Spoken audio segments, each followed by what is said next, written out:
Hello friends, welcome back to my channel. I hope you are safe, doing good.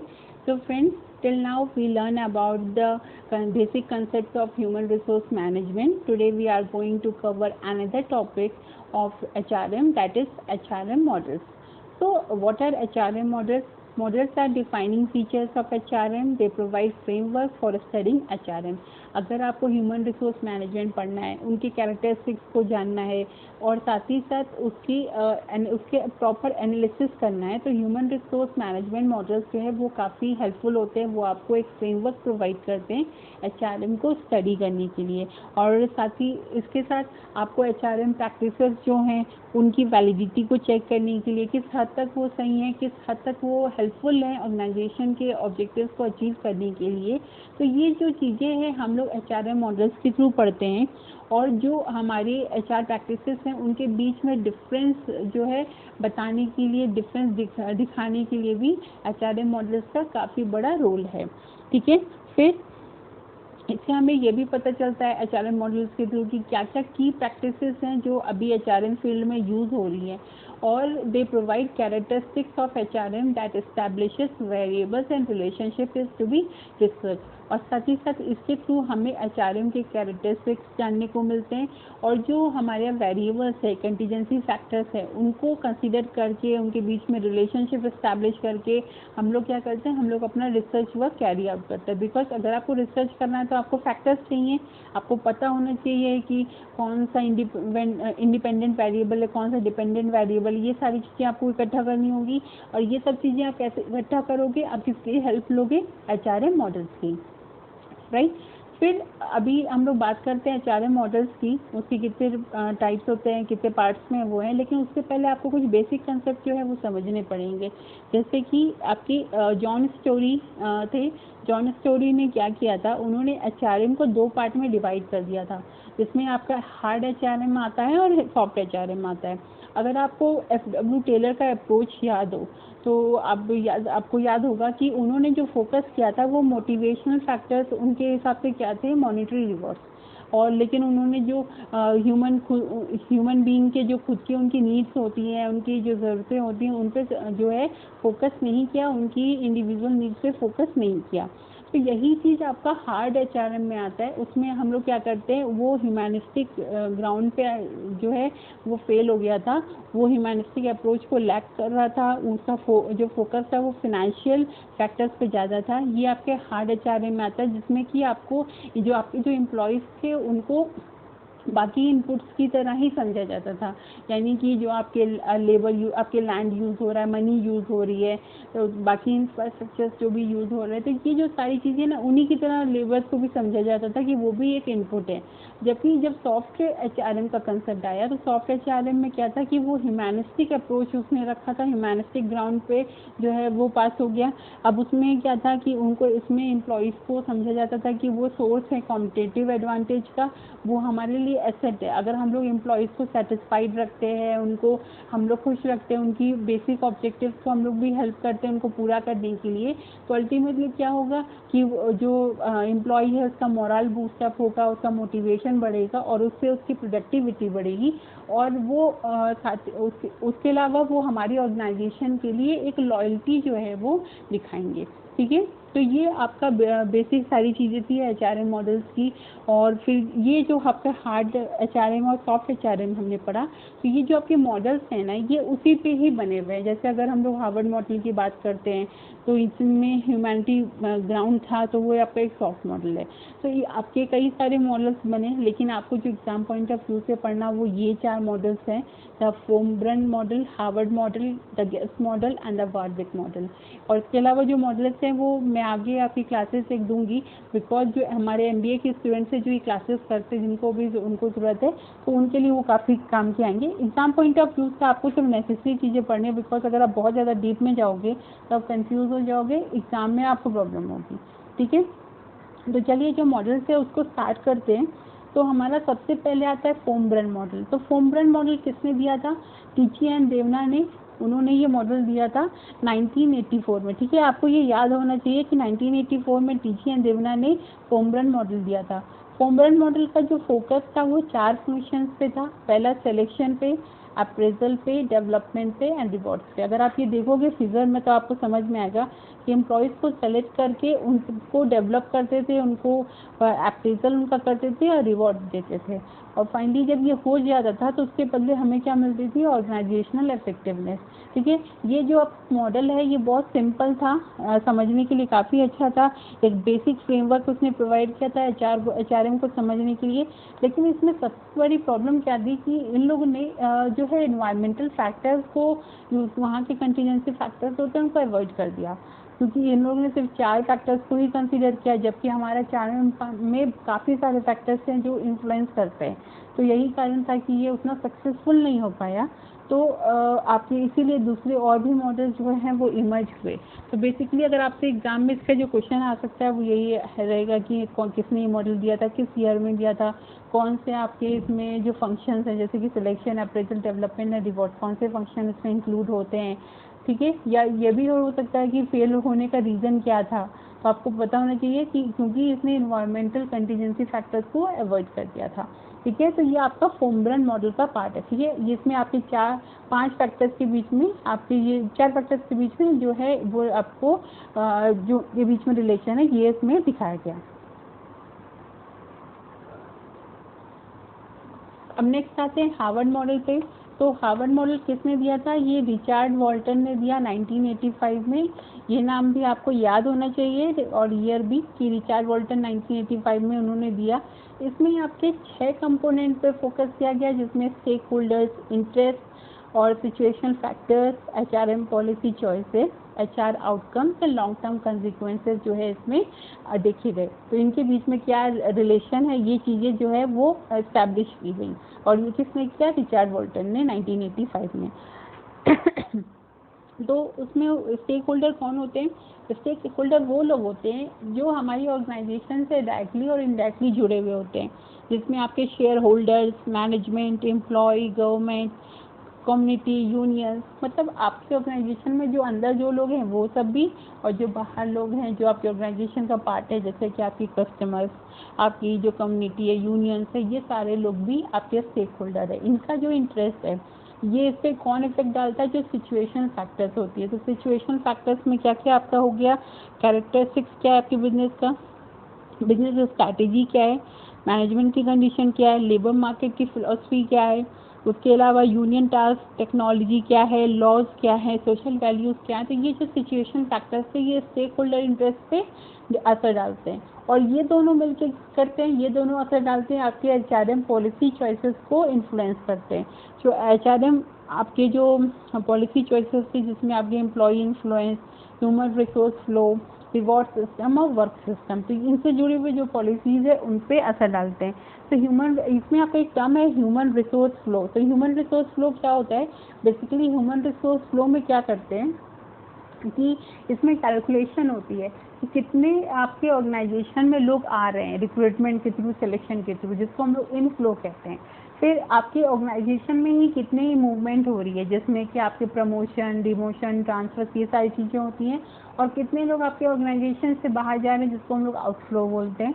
ठीक है, इस पर जिसको जो बेसिकली ट्रांसफ़र के थ्रू, या ट्रांसफ़र के थ्रू नहीं, आप कह सकते सेपरेशन के थ्रू, या वो ले ऑफ रिट्रीटमेंट के कारण सेपरेशन हो जाती है चीज़ें, या डेथ के कारण, तो ये जो भी जिसके कारण सेपरेशन होता है, तो ये पूरा आपका ह्यूमन रिसोर्स फ्लो में आता है। तो स्टेक होल्डर की इंटरेस्ट और सिचुएशन फैक्टर्स के अकॉर्डिंगली पॉलिसी बनाई जाती है एम्प्लॉय के इम्प्रूवमेंट के लिए, ह्यूमन रिसोर्स फ्लो पे, रिवॉर्ड सिस्टम, वर्क सिस्टम, तो इन सारी से जुड़ी पॉलिसीज़ को डेवलप किया जाता है।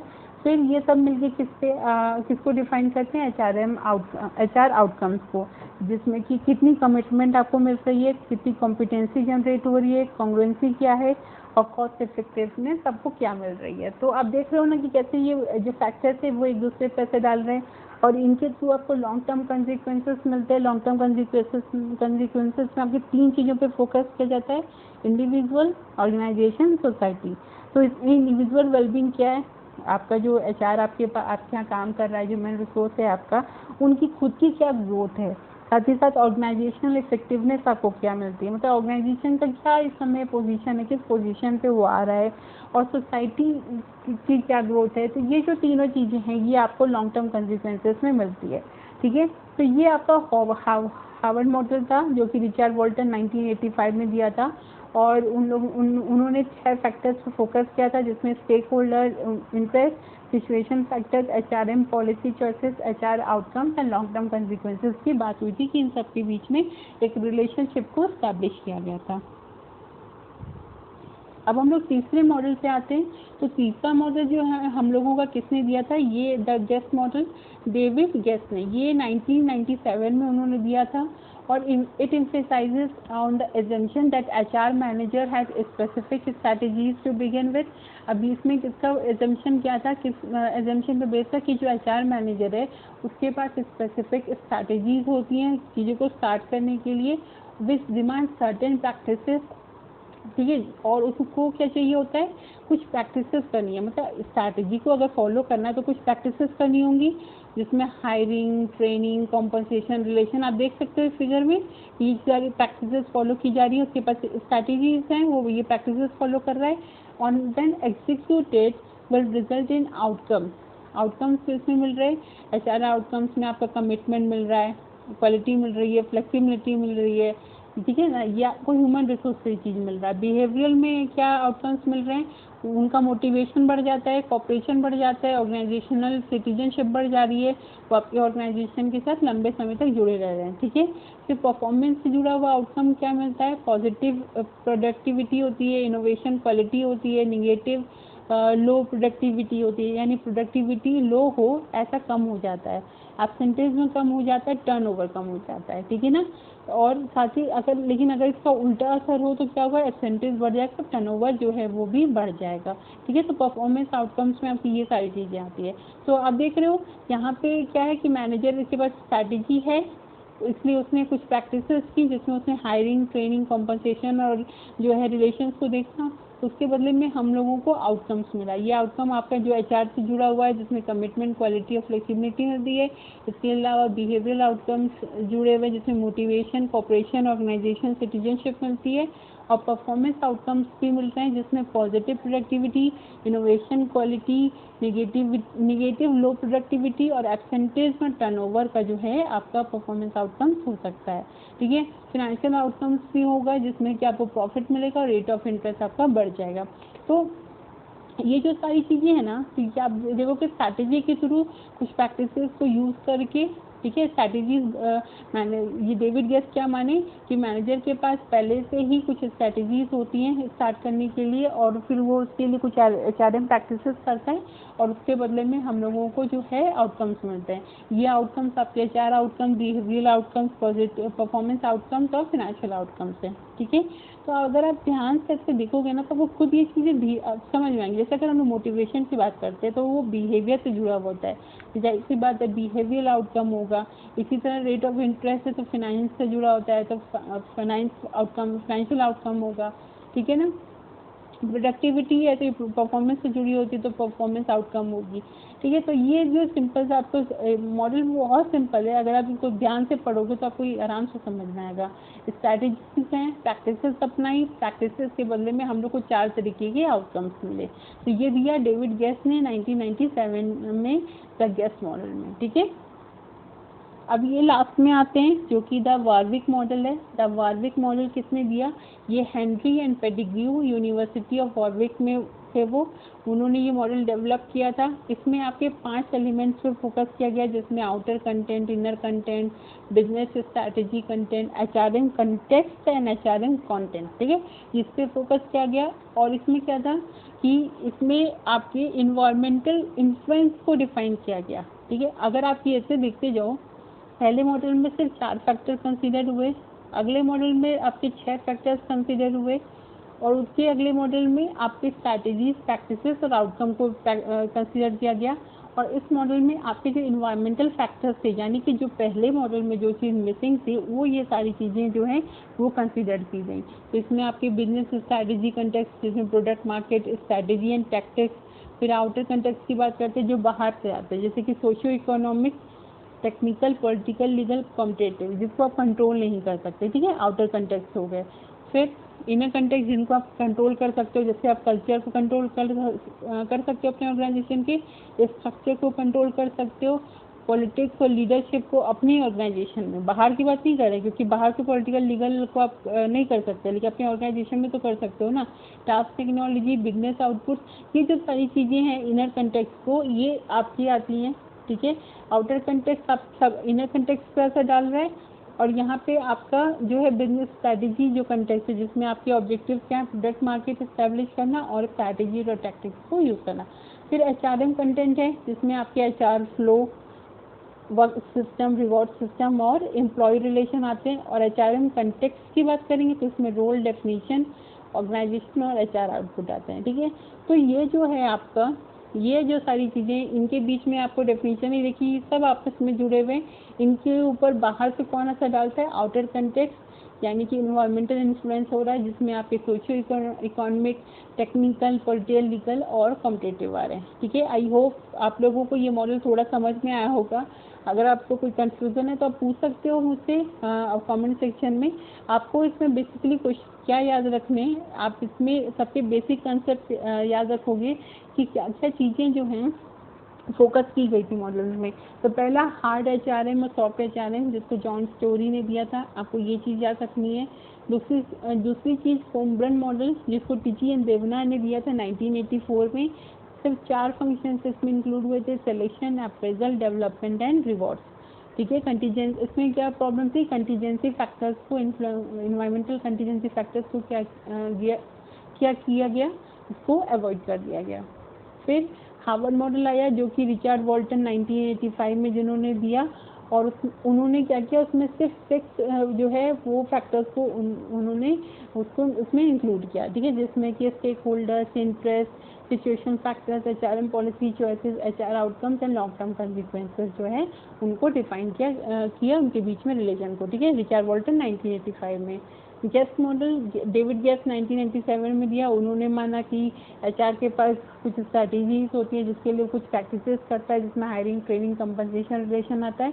उसके बीच में उसके बाद हम लोग को 4 तरीके के आउटकम्स मिल रहे हैं, जिसमें 4 आउटकम्स हैं, इसमें कमिटमेंट, क्वालिटी, फ्लेक्सिबिलिटी आ गई। इसी तरह से बिहेवियरल आउटकम्स है, मोटिवेशन, सिटीजनशिप हो जाती है लॉन्ग टर्म की, परफॉर्मेंस आउटकम्स मिलते हैं, प्रोडक्टिविटी बढ़ जाती है, एब्सेंटिज्म कम हो जाता है, टर्नओवर कम हो जाता है, फाइनेंशियल आउटकम्स मिलते हैं, रेट ऑफ रिटर्न आपका इंक्रीज हो जाता है, प्रॉफिट बढ़ जाता है।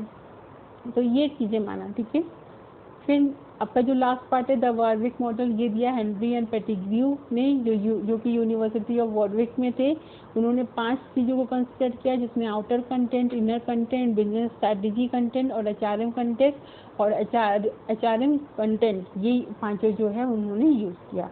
इनके बीच में जो है रिलेशनशिप बताया। और वॉर्विक मॉडल का बेसिकली अगर आपसे कोई पूछे कि उसका क्या मेन फोकस था, तो उसका मेन फोकस था कि इन्वायरमेंटल जो इन्फ्लुएंस होता है, ठीक है, एचआरएम प्रैक्टिसेस पे, ये उस पर उसने फोकस किया था, ठीक है, उसको पहचाना, उसको क्लासीफाई किया, ठीक है। तो ये आपका ओवरऑल था जो है आपका एचआरएम मॉडल्स का। तो अगर आप लोगों को इसमें कोई भी कंफ्यूजन हो, आई नो ये थोड़ा सा टिपिकल है समझना, और बेसिकली आपको फैक्टर्स याद रहेंगे तो आपको आराम से खुद ही धीरे धीरे वो समझ में आ जाएगा कि कैसे उनके बीच में रिलेशनशिप इस्टेब्लिश की जाती है, ठीक है। तो अगर तब भी कोई कंफ्यूजन रहे तो आप प्लीज़ मुझे कमेंट सेक्शन में लिख के ज़रूर पूछना। कोई और टॉपिक अगर आप पढ़ना चाहते हो तो आप उसके बारे में भी लिख सकते हो, अपना फीडबैक आप दे सकते हो वीडियो सेशंस के बारे में। और साथ ही साथ अगर आपको सेशंस पसंद आ रहे हैं तो please hit the like button. Thank you so much guys, मिलते हैं next time, bye bye, take care.